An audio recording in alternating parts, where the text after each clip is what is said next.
A paz do Senhor, meus irmãos, caros alunos e professores, sejam bem-vindos a mais um EBD em Síntese Podcast. Esse podcast que tem a intenção de auxiliar o professor, né, e também o aluno em mais uma aula do domingo na nossa EBD. Estamos aqui com o nosso professor Samuel e também com o nosso professor Wellington. Sejam bem-vindos, meus amigos, a paz do Senhor. A paz do Senhor Ayrton, mais uma vez estamos aqui reunidos para tratar mais um assunto da lição de jovens, dessa vez Davi, marido e pai, um assunto muito importante, especialmente para os jovens que pretendem, né, se já não são maridos e pais. Então, eu acho que é um tema muito rico, importante para esse domingo, e o professor deve se preparar com muito esmero, muita dedicação, porque o jovem merece realmente uma aula brilhante, assim como todas as outras. Amém. Pai do Senhor, irmão Ayrton, Pai do Senhor, irmão Samuel. É sempre uma alegria poder colaborar com vocês em mais um podcast voltado para um auxílio, né, para os professores e alunos nessa lição. E como Samuel bem falou, uma lição muito importante e que é extremamente no contexto social em que vivemos, né, onde as famílias estão sendo constantemente alvos do inimigo, né, mas graças a Deus tem sustentado e essa lição vem em um excelente momento para ajudar, auxiliar, orientar os alunos, os jovens, como Samuel bem falou, que querem, ou então aqueles que já forem maridos e pais também. É isso aí, professor Wellington, professor Samuel, né, devidamente apresentados. Uma lição muito importante, né, de mais um trimestre. O nosso tema central desse trimestre é Davi, né, de pastor de ovelhas a rei de Israel. E na lição de número 10, nós temos aqui o tema Davi, marido e pai, né? Uma lição que vai trazer os atributos de Davi enquanto marido, né, enquanto pai, enquanto ele se importou com a família, né? E a família é o tema central, podemos dizer assim, dessa lição, né? Então, professor, você deve, né, trazer elementos a respeito da família, exemplos bíblicos, não só, né, se prender a Davi, como nós aqui, por exemplo, não vamos nos prender diretamente a Davi, até porque, de fato, a nossa ideia aqui é trazer subsídios para que você vá além, né, além da lição e que você entenda um pouco mais a respeito do que a gente vai falar aqui. Então, a família, ela é um projeto de Deus, né, é um projeto arquitetado totalmente por Deus, né, lá de Gênesis 2, capítulo 2, versículo 24, quando Deus fala a respeito de que deixará, né, o, deixará o varão o seu pai e a sua mãe e iniciar a sua mulher. Então era um projeto que Deus tinha arquitetado desde a criação do mundo, né? Gênesis fala sobre isso. Então essa família que é um projeto de Deus é aquilo que a gente vai falar bastante a respeito disso. E se a gente for comparar um pouco, né, a respeito da família de Davi, né, embora ele tenha uma família cheia de problemas, traições, desavenças, diversos problemas até sociais que a gente enfrenta hoje, que a gente percebe hoje, que a gente tem hoje, mas ainda assim, né, ele consegue, como pai, como marido, sustentar a sua casa, sustentar a sua família e fazer aquilo que a Bíblia nos manda, né, que é proteger a nossa casa, que o homem seja o sacerdote do lar. Então a gente vai tecer comentários sobre isso, principalmente nesse primeiro ponto, a respeito da família de Deus. Perfeito, Ayrton. E a gente tem que ressaltar que Davi foi exemplo em diversas áreas da vida, foi chamado no Novo Testamento como um homem segundo o coração de Deus, está imortalizado também como um dos mais eloquentes compositores da história da humanidade, né? Nos legando grandes salmos inspirados por Deus, que hoje consta lá no Antigo Testamento. Mas podemos dizer também, com certeza, que ele não foi lá esse grande exemplo de marido e de pai. É o recorte que é feito para a lição de hoje, antagonizando com essa figura ilustre de enorme respeito e reverência que Davi ocupa na história da humanidade, na história bíblica. Ele foi marido de muitas esposas, pai de filhos com quem ele não nutria uma comunhão desejável, estimulável. Ele era avesso ao diálogo em família. A gente pode ver esse recorte em 2 Samuel 6, 20 ao 23. Todas essas referências estão sendo extraídas da lição nesse momento. Ele foi adúltero e foi omisso também na educação do lar, né? E essa omissão custa muito a ele, faz ele sofrer. Ele colhe a amarga semente, perdão, ele colhe a amarga colheita dessa semeadura ingrata, que foi esse descuido com relação a seu papel de marido e também papel de pai. Entretanto, se há algo que podemos tirar da história de Davi, é que apesar de tudo isso, ele foi um homem segundo o coração de Deus, A sua família, apesar de tudo isso, apesar de Davi, também é a família que se encontra na genealogia de Cristo, né? Ela conecta as gerações anteriores e futuras até chegar no Messias. Então a gente vê também um aspecto muito gracioso da parte de Deus de que a gente não precisa ter a família perfeita, a gente não precisa ser o pai perfeito ou ser o filho perfeito. A gente precisa ter um coração segundo o coração de Deus. E aí, apesar da gente, Deus tem misericórdia e nos usa, usa a nossa família, os nossos filhos, nossas esposas, ou a gente como marido e pai. Assim como usou Davi. Então, fica essa grande lição. Lição não de Davi, mas uma lição de Deus para a gente, né? Que Deus pode realmente usar o desvalido, o pobre, o feinho, o pato feio mesmo, ou o exemplo ruim mesmo, socialmente rejeitado. Porém, Deus é aquele que é especialista em realmente mudar os quadros, mudar a situação da história de qualquer um, né? Então, isso, para mim, é a maior lição da história de Davi, é a história de como Deus lida com todos os erros de Davi. Porque dessa forma também Deus lida com os nossos, né? Deus poderia rejeitar e fulminar Davi logo no primeiro erro, em erros graves, como os seus adultérios, ou sua poligamia, ou a forma como ele tratou seus filhos. Mas assim como a gente gostaria de receber misericórdia, como Davi recebeu, Deus ainda mantém essa firme promessa, né? Deus mantém vivo esse lado misericordioso. Então, para mim, essa é a maior lição sobre a família disfuncional que Davi teve, porque Deus ainda encontra função para as famílias disfuncionais.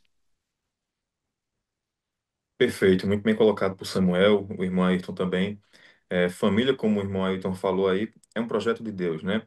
Não à toa que o inimigo, desde os tempos antigos e hoje ainda mais, sempre foca em destruir a família, sempre de maneiras sorrateiras, se utilizando de meios que às vezes passam até imperceptíveis, né? Mas quem tem o discernimento do Espírito Santo consegue perceber as estratégias que o inimigo tem utilizado, seja nas vias políticas, né? Políticas públicas aí que visam mitigar. Hoje, ali no direito civil, por exemplo, a gente já vê isso, a mitigação do que é o conceito de família. Isso tudo, evidentemente, para desconstruir essa, esse projeto tão lindo, tão singular que foi criado pelo nosso Senhor, né?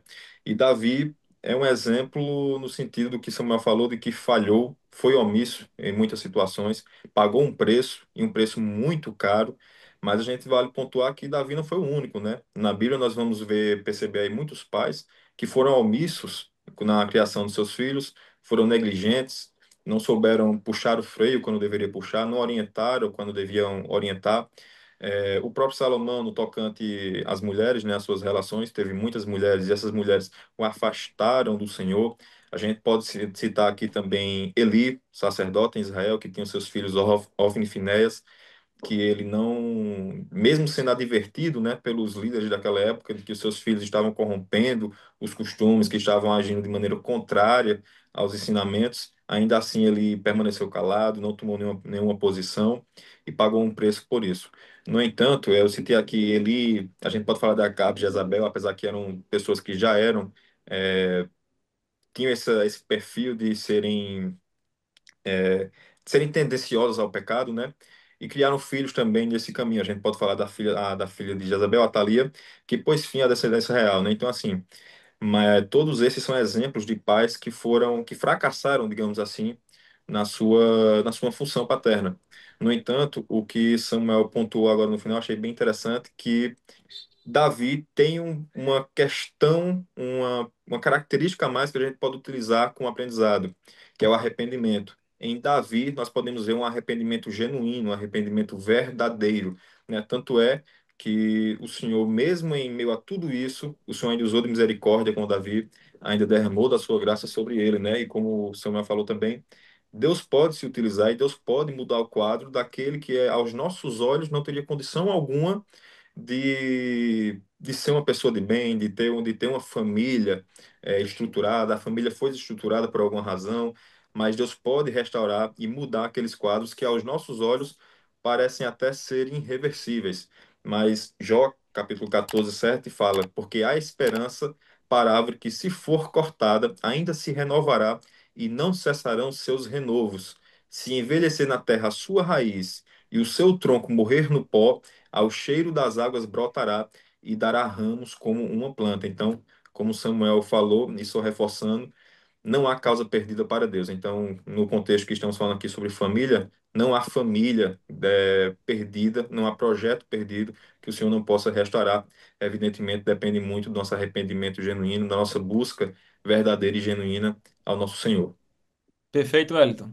E aí você me falou a palavra-chave, né?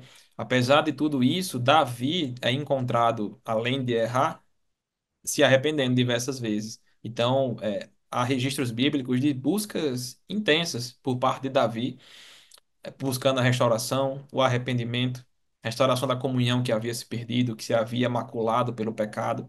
E essa é a característica que faz de Davi o homem segundo o coração de Deus, né? Que consegue se levantar e não se afundava nas próprias quedas e falhas. E aí, a exemplo disso, ele deixa diversos salmos memoráveis, dentre os quais destaco aqui o Salmo 51, verso 10 a 12. Diz Davi, né, em meio a todas essas crises, e na busca do arrependimento genuíno, escreve, né, essa canção, dizendo: Cria em mim, ó Deus, um coração puro e renova em mim um espírito reto. Não me lances fora da tua presença e não retires de mim o teu Espírito Santo. Torna a dar-me a alegria da tua salvação e sustém-me com um espírito voluntário. Então, é esse tipo de coração que sempre se volta a Deus no fim, que agradou de fato ao Senhor e que faz de Davi um grande exemplo. Um exemplo de que, de fato, Deus tem misericórdia para os nossos erros e Deus consegue realmente achar função para o disfuncional, né? Propósito para quem já perdeu a razão de viver. Então, Deus é especialista, nessas áreas também. Perfeito, Wellington, perfeito, Samuel, né? Também só para finalizar esse ponto aí da família, né, como projeto de Deus, eu já ouvi de um pregador, né, e acho que é até interessante colocar aqui, que Davi, ele falava que Davi tinha uma porta no seu coração que conectava diretamente ao coração de Deus. Então, isso corrobora muito com o que a gente falou aqui, né? Por mais dificuldade que ele tinha, pecado, transgressão, ele sempre conseguia, né, alcançar, se arrepender, né, verdadeiramente e voltar de novo para os braços do Senhor. E aí, então, só um adendo, né? Que o arrependimento de Davi não impedia, em muitos casos, o fruto do pecado, né? A consequência do pecado. Ele chegou na vida de Davi, pagou o preço e tudo mais, mas ele vinha acompanhado de arrependimento. Então não significa dizer que Davi errava calculando se arrepender e se livrar da pena. Não, na verdade, junto com a punição divina, com a consequência de suas escolhas, também havia arrependimento genuíno. E daí ele encontrava graça e misericórdia, né? Importante pontuar isso também. O professor não deixar a entender, de repente, algum aluno mais inicial na EBD ou novo convertido, imaginar que Davi poderia, de alguma forma, ali encontrar uma brecha na justiça divina, né? Na verdade, não. Perfeito. E já caminhando para o segundo ponto da nossa lição, né, a respeito do casamento, uma só carne, né, a gente falou da família, né, trouxe alguns exemplos bíblicos, e agora falando um pouco do casamento, né, que é o pontapé inicial, né, para nós cristãos, para a construção de uma família, né, como falei antes, né, que o homem casa, né, deixa pai e mãe, casa com a sua mulher, e a partir dali ele inicia a sua família. Mas o casamento aqui é o laço, né, é o matrimônio, é o juntamento de um homem e mulher e agora passa a constituir família e possivelmente terão filhos, né? E Davi, ele tem esse lado do casamento, né, bastante aflorado, né? A gente vai ver que Davi, ele se casou várias vezes, ele teve muitas mulheres, ele teve muitos compromissos, muitos filhos, né? Compromissos conjugais. Então isso acaba que tende, né, a gente querer justificar um pouco os erros e os pecados de Davi. E a gente vê que de fato, né, Davi ele teve, né, vários casamentos e ali ele acaba tendo muitos problemas. E é interessante que no Novo Testamento, quando o próprio Jesus, né, ele vai falar aos discípulos, é como se estabelecesse uma forma de acabar com isso. Ele percebeu que não deu certo antigamente, no Antigo Testamento, e no Novo Testamento ele estabelece, né, a monogamia, né? Então acaba que ele reestrutura o casamento, faz com que seja só um homem e a mulher e seus filhos e acaba com esse negócio, né? Com esse acesso de várias mulheres. Os muitos casamentos de Davi, né, trouxeram a ele grandes males. E além de ter esses casamentos, ainda assim ele teve o seu pecado do adultério, né? Quando ele quando ele tem desejo, né, na mulher do Urias e com Batseba, e ali ele consegue, né, a atribuir, encantá-la de alguma forma. E o pior ainda é que ele tenta encobrir esse pecado, né, tendo esse pecado já explanado, ele tenta encobrir colocando Urias na frente dos cavaleiros, né, dos soldados para a guerra. E ali Urias morre, né, como se fosse, entre aspas, né, um arrumadinho feito por Davi para tentar encobrir o seu pecado, mas diante de Deus a gente sabe que isso não existe, né? E nada que há encoberto que não seja descoberto. Então, Davi estava tão cego, né, com as suas mulheres, com aquilo que ele tinha à sua disposição, que ele comete esse adultério, né, infelizmente indo contra ao seu casamento, né, enfim, entre outros momentos também, ele acaba cometendo muitos erros com o casamento, né, quebrando a aliança, né, que ele tinha com a mulher, como Mical, que ele agora, né, era casado com Mical, ela se apaixonou por ele e depois ela é tirada, né, pelo Saul para um outro marido. E depois ele, quando vira rei, manda buscar Mical, e agora Mical já não é mais aquela pessoa feliz, alegre, apaixonada por ele, porque ela tinha passado por muitos problemas, ela tinha sido usada como mulher, e agora ele age com indiferença, né? E agora rejeita Mical. Então, assim, Davi ele tem esses altos e baixos na vida, mas o interessante é a gente pontuar aqui, né? Ainda assim com esses erros, ainda assim com esses desacertos, ainda assim ele tenta manter a sua postura como homem, ele tenta manter a sua postura como marido, ele ama as suas mulheres, né? Ele ama os seus filhos e ele vai, à luz da Bíblia Sagrada, tentando consertar esses erros e acertos através da sua benevolência. Amém. Eu vejo realmente no Antigo Testamento essa tolerância divina, né, com esse entendimento humano da poligamia, né, de possuir várias mulheres. E o que eu acho interessante é que Deus ele entrega um padrão no livro de Gênesis. A humanidade, a partir dali, né, culturalmente, vai desenvolvendo essa liberdade poligâmica.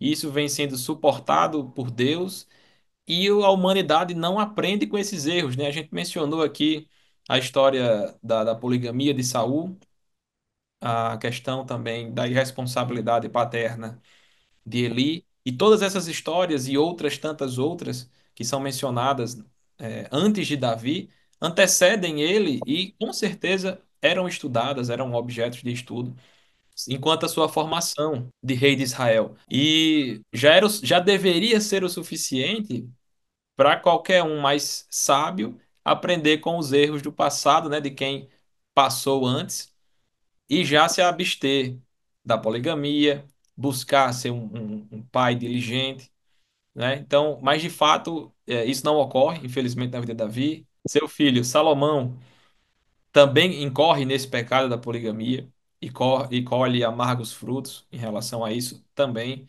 Tanto que, tanto no livro de Provérbios, como no livro de Cantares, a gente pode tirar essas conclusões das penas aprendidas e suportadas por Salomão. E a gente não pode também olhar para essas histórias do passado e não tirar daí lições valiosas do que não fazer, né? De como a consequência desastrosa da poligamia ou da falta de cuidado em casa, né? Da ordem no casamento, pode, gerar frutos amargos.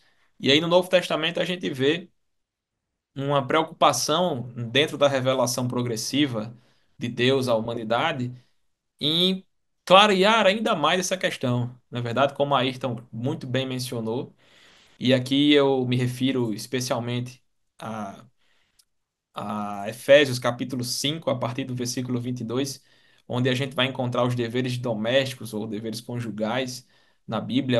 É uma passagem célebre que vai relacionar justamente o funcionamento de um casamento apenas com o exemplo de Cristo e a igreja.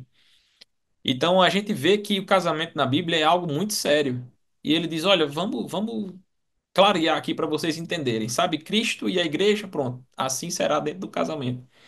Então, Paulo vai ensinando, né? A mulher, sujeitem-se aos vossos maridos como vocês se sujeitam ao Senhor. Ah, isso é duro, é difícil sujeitar ao marido como a gente, enquanto igreja, se sujeita ao Senhor. Mas aí ele diz, por quê? Porque o marido é a cabeça da mulher, também como Cristo é a cabeça da igreja, sendo ele o próprio Salvador do corpo.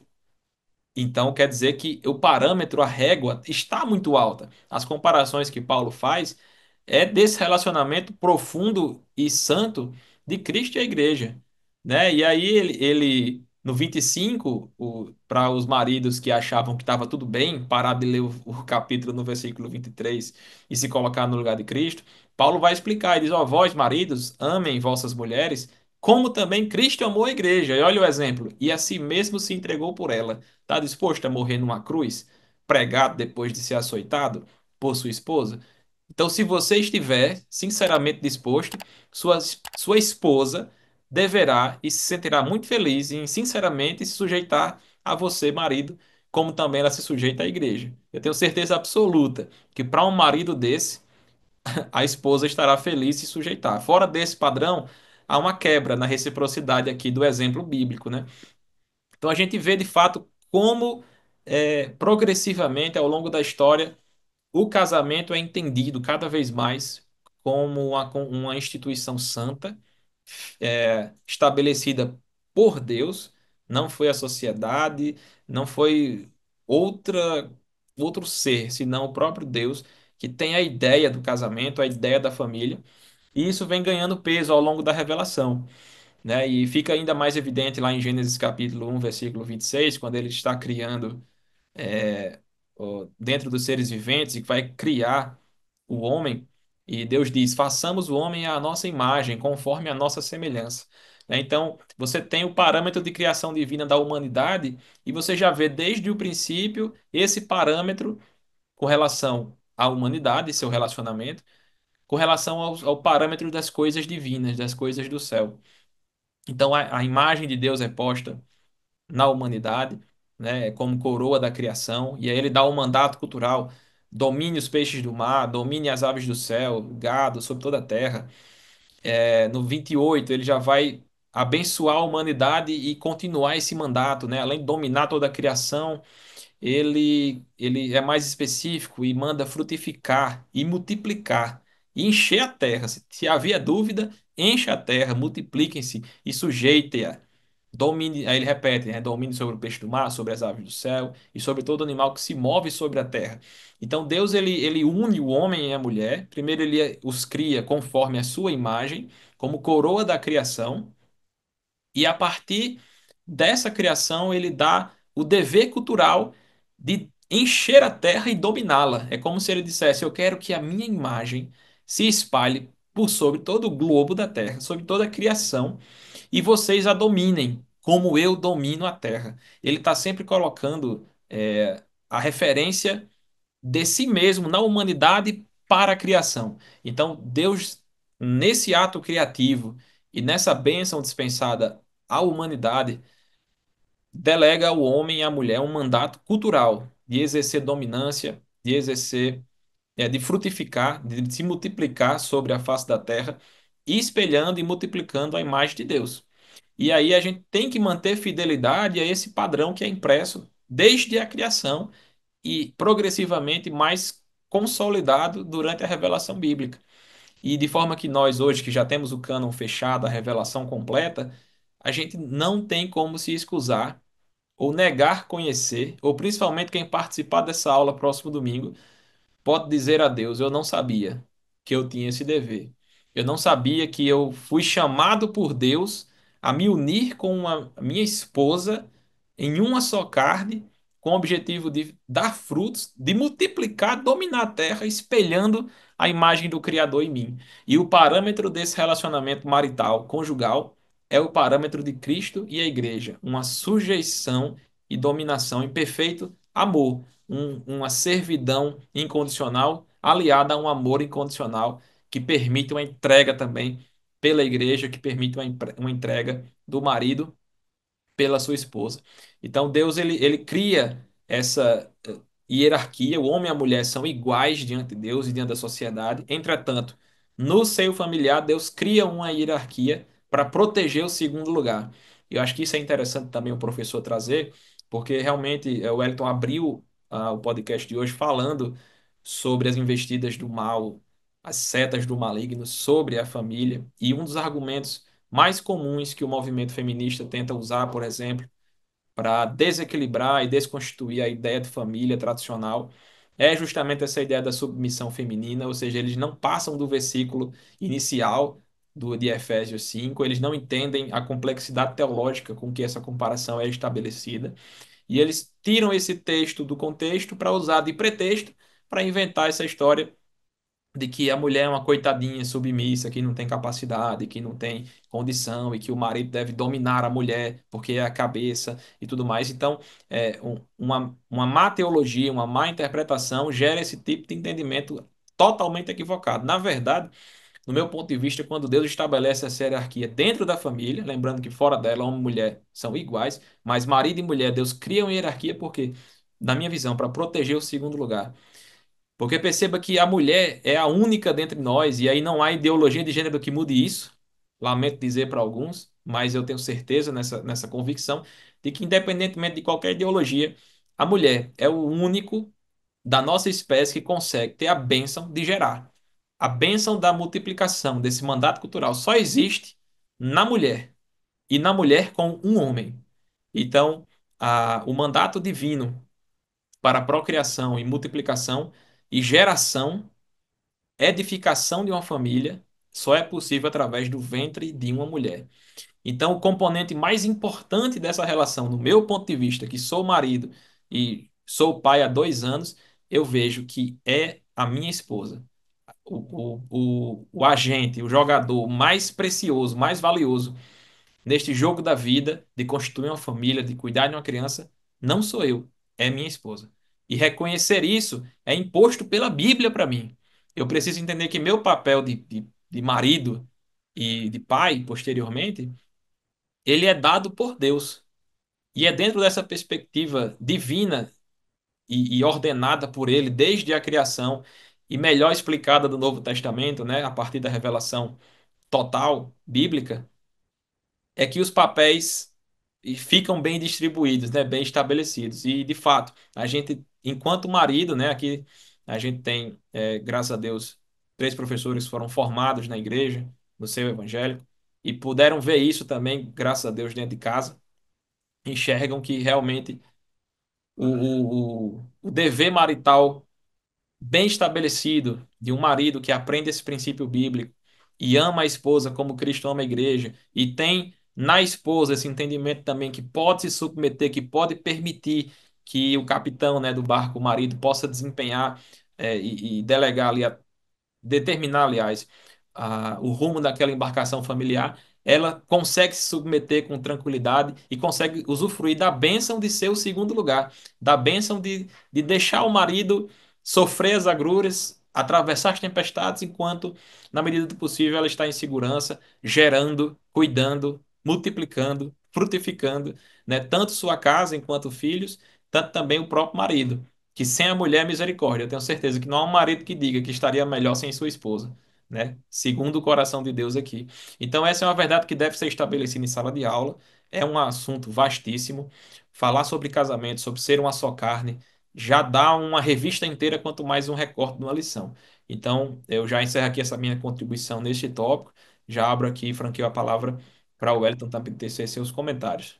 Como Samuel bem pontuou aí, a questão de que da proteção que Deus dá à segunda, né, à mulher.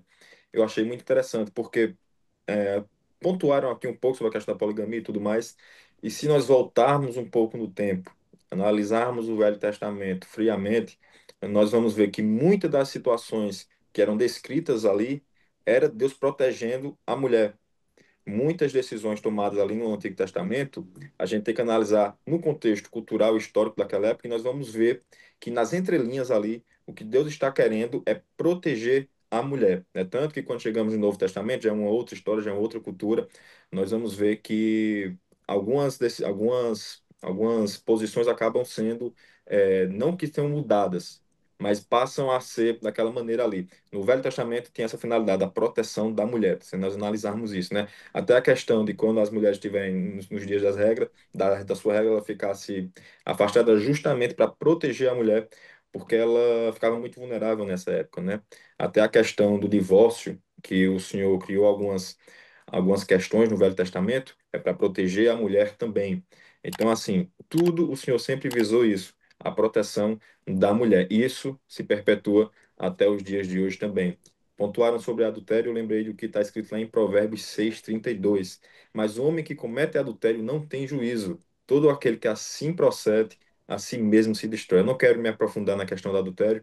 Samuel e Ayrton já foram bem exaustivos e de maneira muito cirúrgica nesse sentido, mas, de fato, o adultério é um mal absurdo. E hoje, a sociedade moderna vem, como a gente já vem comentando há algum tempo atrás, Samuel reforçou agora, que vem tentando cada vez mais desconstituir, desconstruir a importância da família. Hoje, é normal você ter mais de uma mulher, é normal você ter mais de um esposo. Existe até projetos de lei, né, visando exatamente isso, é o poliamor, se eu não estiver enganado, a nomenclatura que se dá civilmente para ela. Então, assim, cada vez mais vem tentando desconstruir o instituto da família, vem querendo tornar tudo normal. Adultério hoje já é algo simples. Ah, fulano adulterou. Tudo bem. Ah, cicrano adulterou. Antigamente era um absurdo, hoje quando se vê nos jornais, nas mídias, um adultério aqui, adultério ali, é como se fosse algo normal, uma coisa do dia a dia. Simplesmente ignoram, tratam como algo normal, mas a Bíblia vem sempre pontuando do quão perigoso é essa questão, né? Hebreus 13:4 vai dizer que o casamento deve ser honrado por todos, o leito conjugal conservado puro, pois Deus julgará os imorais e os adúlteros. Então, a Bíblia sempre vem nesse sentido, nesse sentido que a união deve ser preservada, o homem e a mulher fazem uma só carne, tem que ter o respeito mútuo, tem que ter o cuidado mútuo entre eles, e evidentemente, como o Samuel bem pontuou agora, o homem sempre tem a superioridade no sentido de proteção, ele tem esse dever da proteção da mulher, e sem dúvida alguma, a mulher que tem o seu esposo cumprindo os mandamentos bíblicos, cumprindo os princípios e os ensinamentos bíblicos, ela tem prazer no seu casamento, ela tem prazer na sua família, e sem dúvida nenhuma ali é uma família que a gente pode ver a presença de Deus, né? A gente falou muito sobre casamento, e eu até fiz alguns apontamentos aqui do que é preciso ter nos casamentos cristãos, verdadeiramente, né? Como foi pontuado aqui, a união de um homem com uma mulher que se torna uma só carne, inclusive, lá em 1 Timóteo, não vou lembrar, o capítulo 3 versículo 2 diz que um dos requisitos para ser líder da igreja era ser marido de uma só mulher. Era e ainda é, nos dias de hoje, né? Ser marido de uma só mulher. A união de duas pessoas com os mesmos propósitos, princípios e valores. Isso é algo que temos que pontuar bastante, principalmente levando em consideração que a nossa eleição é voltada para jovens. Então, grande parte deles ainda não casaram, ou estão namorando, ou estão noivos. Então, é interessante focar nisso aqui, porque, por vezes, quando falamos em julgo desigual, imaginamos que é somente uma pessoa que não é crente e a outra é crente, mas não. Às vezes, diferenças de interpretação teológica, sabemos que tem igrejas pentecostais, as igrejas que não são, isso pode gerar um conflito mais na frente, propósitos diferentes de vida, então isso pode vir a ter um conflito lá na frente, então é interessante tratar esse assunto, visando, evidentemente, que estamos falando para jovens, da importância que é você identificar os propósitos, os princípios, os valores, estarem alinhados, caminhando de mãos dadas também nestes tópicos, para que não venham lá na frente ter um casamento perturbado, turbulento e que venha em um eventual divórcio ou alguma questão do tipo, né? Mas sempre interessante pontuar isso, o quão é importante que tenha os mesmos propósitos, princípios e valores, o compromisso de um para com o outro e para com Deus acima de tudo, e que a gente nós sabemos, né? A multiplicação da humanidade e tudo isso feito para a honra e glória do nome do Senhor Jesus Cristo, né? Porque tudo que fazemos aqui é para a glória dele a sua família, para quem é casado, a sua esposa, seu esposo, seus filhos, a sua família é um projeto de Deus e tem que ser um meio de glorificar ao nome do Senhor. Você tem que ter na sua família um exemplo. Isso aí é um exemplo silencioso, digamos assim. Você não fala nada, mas a sua postura com a sua esposa, a sua postura com seus filhos, a sua postura com seu pai, isso tudo, para quem está de fora, para quem não é cristão ainda, ele olha para você, vê um exemplo em você e vai dizer: não, eles têm algo diferente, eles têm alguma coisa diferente. E através dali, do seu exemplo, um exemplo silencioso, uma evangelização silenciosa, somente com as suas atitudes, você vai glorificando o nome de Deus e vai sendo luz nesse mundo de trevas que estamos vivendo. E Wellington, eu acho que vale muito a pena também, o professor, neste próximo domingo, falar sobre jogo desigual. Vale a pena o recorte. Que isso que você mencionou é um exemplo claro do jogo desigual que às vezes não é percebido desde o namoro, entre dois crentes. Você Exato. pode se colocar em situação de jogo desigual não só quando você está se relacionando com alguém de outra religião ou que não acredita em Deus. Isso aí é o jogo desigual mais fácil de você detectar. Qualquer aconselhador cristão, isso aí mata no instante. Mas a questão do jogo desigual quanto aos seus objetivos, propósitos, visão de mundo, chamada por parte de Deus, né? Se você tiver um chamado para a missão transcultural, como é que você vai casar com alguém que não tem esse chamado, que na verdade o chamado é para desenvolver algo no ministério local, em uma igreja, o resto da vida dele? Então, é um jogo desigual quanto à sua vocação ministerial, por um pequeno exemplo, né? Então, há diversas outras situações onde o jovem e a jovem podem se colocar em jogo desigual, mesmo com dois crentes fiéis e que vão para o céu e que temem a Deus e que até se gostam, quase pode dizer que se amam, mas às vezes Deus não está naquele relacionamento porque está em jogo desigual com relação a essa a chamada, aí a gente pode colocar também a visão teológica. Ah, mas ele é crente de uma vertente teológica, eu sou crente de outra, mas o que importa é o amor. Sim, mas aí você acha que vai ser arrebatado antes da grande tribulação, ele só vai depois. Como é que vai ficar isso? Uma hora vai ter conflito. Uma hora vai É, um ter está se conflito entre eles. preparando para qualquer momento, o outro está esperando o anticristo aparecer para se preparar depois. E aí como é que vai ser? Né?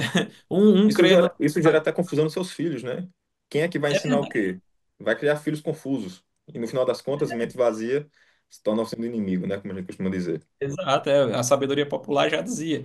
E aí, outro exemplo, a mãe gosta de círculo de oração, é atuante, ora, a mulher que crê nos dons espirituais na sua atualidade, mas o marido já não. O marido acha que houve cessação dos dons espirituais, e aí como é que vai ficar a cabeça da criança? Ah, eu devo buscar ou não os dons do espírito? Exato. Então, é realmente cuidado com os julgos igual. Vale a pena o recorte, há muitos exemplos abundantes, né? E provocam uma reflexão interna mais aprofundada para o jovem, que eu acredito que vale muito a pena dentro desse contexto. É uma oportunidade para falar sobre isso. Exato. O casamento não pode ser visto como uma aposta, como vamos ver se vai dar certo. Você não pode fazer da sua vida uma loteria, né? Você tem que ir muito certo, muito convicto, muito direcionado por Deus. Acontece muito aquela questão de, eu gosto tanto dela, eu tenho certeza que ela vai mudar, eu tenho certeza que eu vou convencê-la. Rapaz, essa pessoa já tem Eu seus vou 25 anos. convertê-la, né? Tem É, gente que não vou já tem namorar 20, para converter ela. isso, já tem 25, 27 anos, nunca mudou. Você acha que vai conseguir ela mudar ela em alguns meses? Então, mudar ela em alguns meses. Então, assim, é um perigo você querer fazer da sua vida uma loteria. Então, não vale a pena esse risco, na minha opinião. E eu acho que é um ponto que é interessante trabalhar com os jovens aí na sala de aula.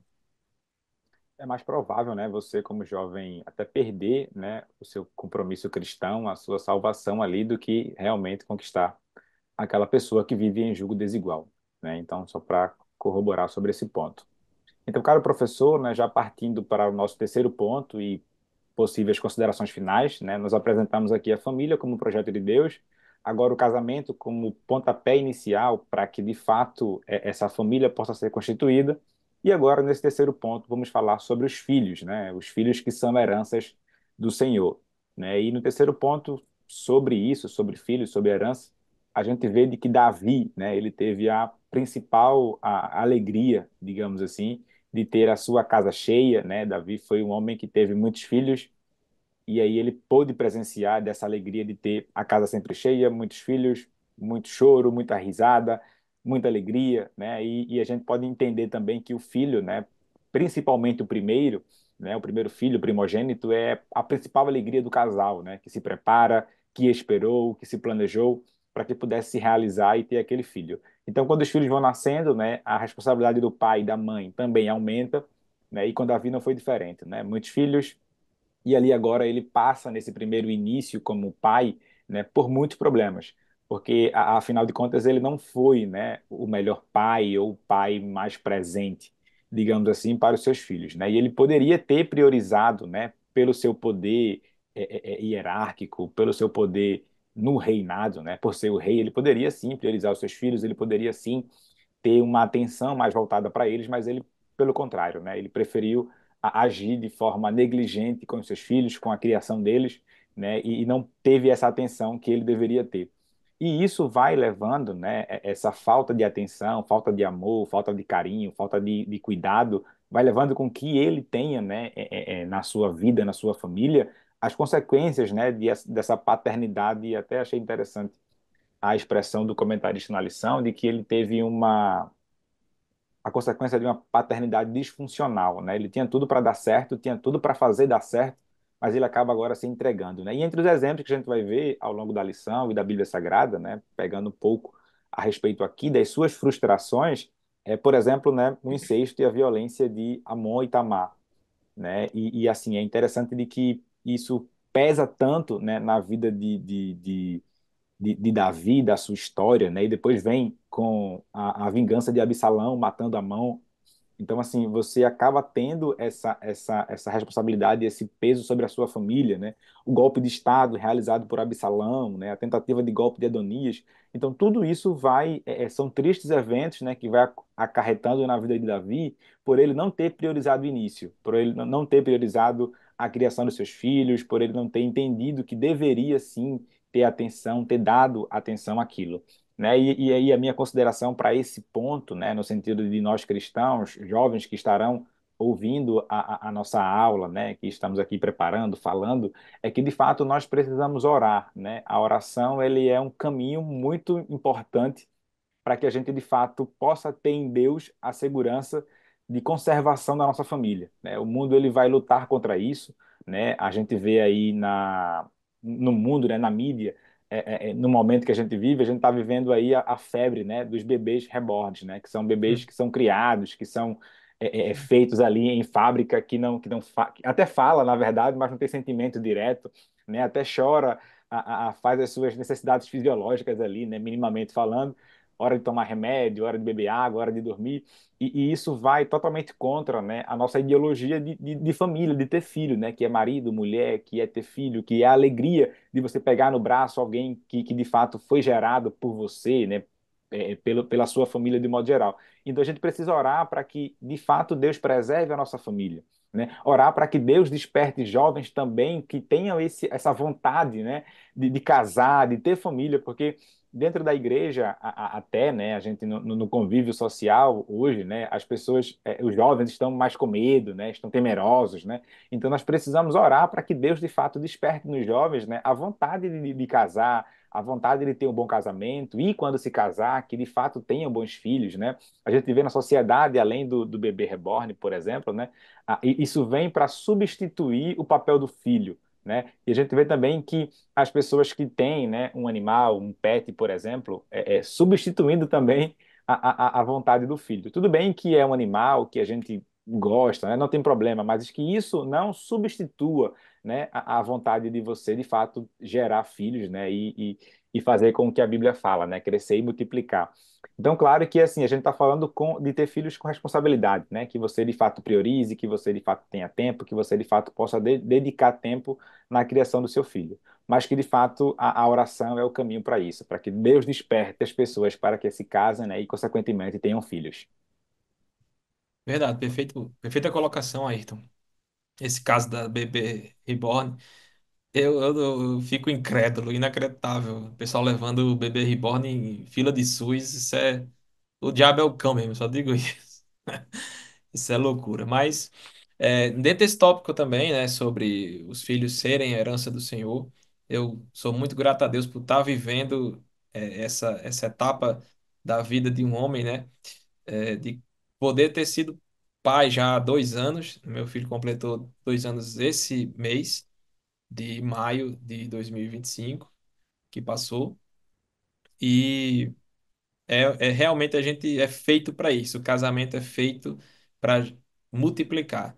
O homem e a mulher vêm de fábrica com esse chip instalado para realmente ser pai e ser mãe, né? E isso não vem por outro caminho senão pela determinação divina na criação. E essa ética cristã para a vida, seja para a vida em família, enquanto marido e mulher, para a vida em família, enquanto pai e filho, ela nasce não porque Deus tem um capricho específico ou um desejo especial, não, mas porque Deus, enquanto criador de toda o mundo, o universo, os seres viventes, como a gente já leu aqui em Gênesis 1, né, e fez Deus, e fez Deus, e fez Deus, é esse Deus que faz, esse Deus que cria, que tem toda a condição e pressuposto de determinar qual a melhor forma de viver.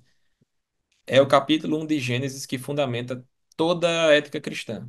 É só porque Deus é o criador de todas as coisas, de todos os seres vivos, que ele pode olhar para a humanidade e dizer a melhor forma de viver é assim. A forma de se casar é essa. A forma de constituir família é aquela. A forma de criar seus filhos é desse jeito. Então, é apenas esse é o fundamento teórico de toda a ética cristã. Deus cria tudo, logo ele tudo pode determinar. E fora dessa hipótese, não há outra ética capaz de subsistir. Que quem sou eu para dizer a melhor forma de criar um filho, já que eu cheguei agora, né? E sou pai há apenas 2 anos. Então eu preciso realmente do Criador para me dizer de que forma devo instruir essa criança, esse pequeno, né? E Davi, infelizmente, não entendeu isso rapidamente, né? Hoje a gente já tem uma outra realidade, um nível de revelação, como a gente já mencionou, completo, e a gente tem alcance realmente desde a mais tenra idade, das formações básicas, como na EBD desse domingo, a gente vai aprender sobre isso. Então, nesse sentido, você sai na frente de Davi, né? Podendo aprender com o próprio exemplo de Davi para agir diferente. E dentro desse contexto de criação de filhos, eu queria fazer a leitura de um salmo curto, Salmo 127, que fala sobre justamente a segurança e prosperidade e fecundidade que vem somente de Deus. Esse salmo é de Salomão, é um cântico dos degraus, curto, que vale a pena a leitura na aula e, por que não, também no podcast. Ele inicia dizendo: Se o Senhor não edificar a casa, em vão trabalham os que edificam, se o Senhor não guardar a cidade, em vão vigia a sentinela. Isso aqui é tema de congresso até hoje, dentro das nossas igrejas, então é muito conhecido. Ele continua: Inútil vos será levantar de madrugada, repousar de tarde, comer o pão de dores, pois assim dá ele aos seus amados o sono. Eis que os filhos são herança do Senhor e o fruto do ventre o seu galardão. Como flechas na mão do valente, assim são os filhos da mocidade. Bem-aventurado o homem que enche deles a sua aljava. Não serão confundidos quando falarem com seus inimigos à porta.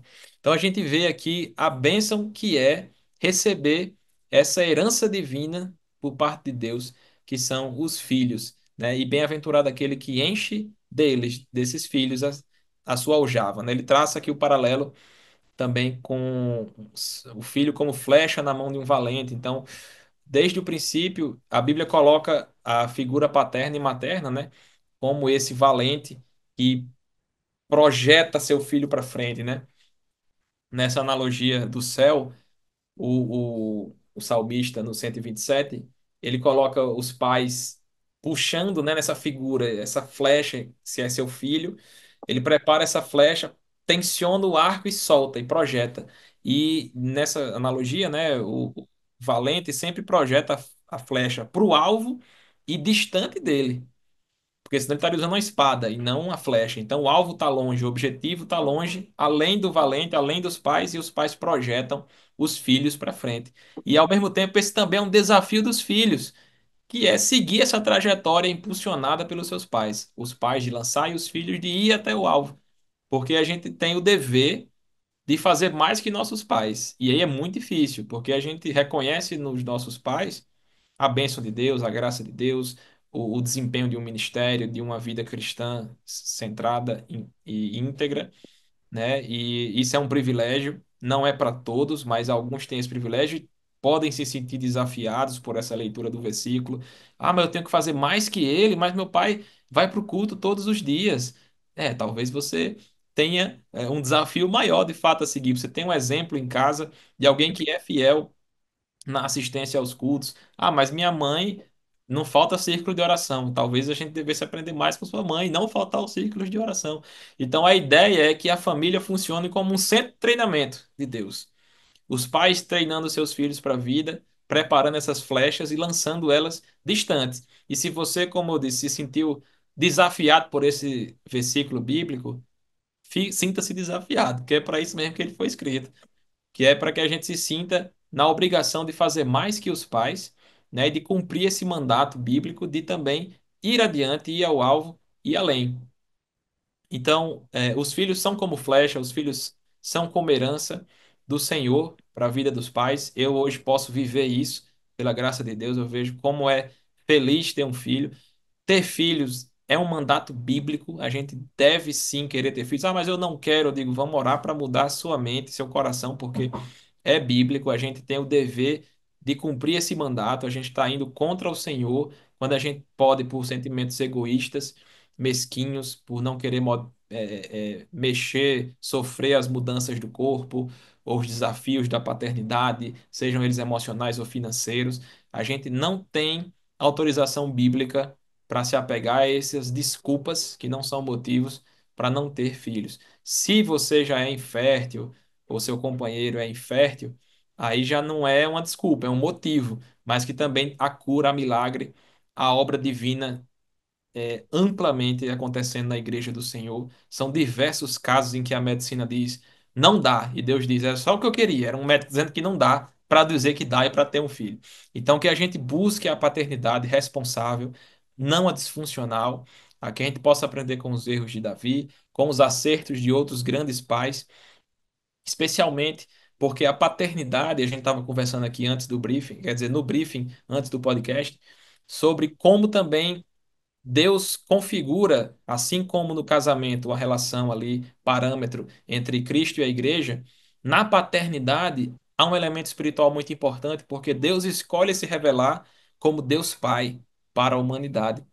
Então, quando a gente permite que um filho que Deus coloca sob nossa responsabilidade cresça e seja formado num lar onde a figura paterna está deturpada, está distante da figura paterna, da imagem paterna que Deus imprime na história, quando essa criança cresce, se torna um adulto e vai viver as experiências da vida e se relacionar com Deus, ele vai ter dificuldades, porque não vai reconhecer em Deus todas as características que ele deveria ter conhecido durante a sua infância e juventude, com um pai segundo o coração de Deus.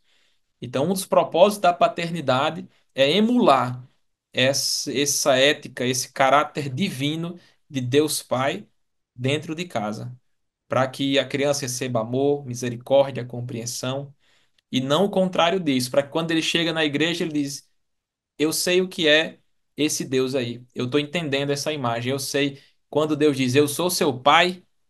Então eu digo, é só chamar, né, como diz a música. Ele sabe que é um pai que ama, um pai que cuida, né? Porque há pais que não fazem isso. E se a gente se submeter a esse tipo de comportamento, a gente macula na criança essa imagem de Deus que estaria sendo cultivada para o futuro. E a gente está pecando, a gente está se distanciando e distanciando um pequeno de Deus. Então a gente tem que ter muito cuidado com isso, muita responsabilidade para desejar e fazer cumprir essa ordenança bíblica, esse mandato divino, cultural para o homem e para a mulher. Verdade, muito bem pontuado por Samuel. Acho que Samuel encerrou, fez a participação dele, encerrou com chave de ouro em suas falas. E eu queria só pegar um gancho em algo que ele falou já na parte final, né? Que quando você mencionou que alguns jovens hoje têm um receio da questão de ter filhos, né? Às vezes por motivos egoístas também, de não querer mudar o seu corpo, alguma questão do tipo. E levando em consideração também a sociedade que vivemos, em que ela desencoraja os pais jovens a terem filhos. E estamos falando aqui para um público cristão. Então, os jovens em especial eles não podem comprar essa ideia que o mundo, que a sociedade mundana vem impondo, de maneira sorrateira, de não estimular vocês a terem filhos, alegando dificuldade financeira, alegando dificuldade ideológica, seja lá qual for o motivo. A sociedade de hoje vem querendo desencorajar essa questão. Todavia, precisamos ter ciência que isso é uma ordenança bíblica, tem na Bíblia, crescer e multiplicar. Então, se nós estamos confiantes em Deus, estamos no centro da vontade dele, se você, com a sua esposa, na sua família, está no centro da vontade de Deus, pode ir confiante, evidentemente, como o irmão Ayrton bem pontuou, com organização, com responsabilidade, fazendo os seus planejamentos e ter filhos, porque como já foi falado aqui, filhos são bênçãos, filhos são heranças de Deus, né? Então Deus vai dar suporte, Deus vai dar ajuda, Deus será com você tanto na criação quanto também na parte de sustentar naquilo que for necessário, o Senhor vai prover. Temos que confiar no Deus ao qual nós servimos, né? E não viver à sombra dos medos que o inimigo tenta impor aos jovens de hoje em dia. Então, só para encerrar aqui, essa questão que Samuel falou desde a primeira parte, que Moaito também pontuou, da primeira parte até chegar nessa parte dos filhos, né? Davi como pai, dos filhos em si, do casamento em si, de fato, pegar os erros de Davi e aprender com eles, né? E se por um acaso você tem na sua família um exemplo no lado ruim, como Davi foi, crê em Deus, ore ao Senhor, busque ao Senhor e apresente a sua família em oração a Deus. É importante sempre frisarmos isso, né? Você tem que orar pela sua família. Se você é um filho, você tem um pai que hoje ele é um pai omisso, ele é um pai ausente, ou a mãe, né? Se você tem na sua casa uma relação familiar conflituosa, de maneira muito turbulenta, apresente em Deus oração, pague o preço pela sua família, mesmo você sendo filho. Ainda assim, se você conhece a verdade dos seus pais, não paguem o preço, pela sua família, apresente seu pai, a sua mãe em oração a Deus, porque eu creio que Deus pode sim mudar quadro, como já foi falado aqui, né? Então, vamos aprender com os erros de Davi para que não venhamos cometer esses erros, que possamos crescer no centro da vontade de Deus, tendo um casamento abençoado, tendo filhos crescendo dentro da direção de Deus, sendo exemplos para os nossos filhos, né? Você na qualidade de pai ou de mãe, você ser verdadeiros exemplos para os seus filhos, para que quando eles venham ser velhos, não venham se afastar do caminho, né? E que venhamos confiar no Deus que nos chamou, no Deus que nos apresentou, nos criou esse projeto, melhor dizendo, que é o projeto da família. Que então ele cuida, ele zela, mas precisamos estar no centro da vontade de Deus, que sem dúvida alguma ele derramará da sua graça, da sua misericórdia e irá nos sustentar continuamente. Amém? Encerro aqui a minha participação. Devo agora a palavra para o irmão Ayrton. Amém. Muito obrigado, professor Wellington. Muito obrigado, professor Samuel, pelas suas considerações, né? Que todos nós aqui possamos, né, ter passado para o professor os subsídios para que essa lição do próximo domingo seja a mais clara possível, que a gente trouxe, né, outros exemplos além da lição, para que de fato ele possa pegar pontos da lição, pontos de que a gente trouxe aqui também, para que fique de fato mais clara, né, e objetiva para os nossos alunos. E também fazendo minhas considerações finais, né, quero agradecer a Deus por essa oportunidade de poder estar aqui com vocês, agradecendo também, né, ao nosso pastor presidente da Assembleia de Deus do Rio Grande do Norte, pastor Martim, e também ao nosso pastor Rinaldo Dilo, que é o diretor do DENEC, né, esse departamento que tem abençoado a vida das nossas EBDs, né, Escolas Bíblicas Dominicais. Muito obrigado a todos, que Deus os abençoe.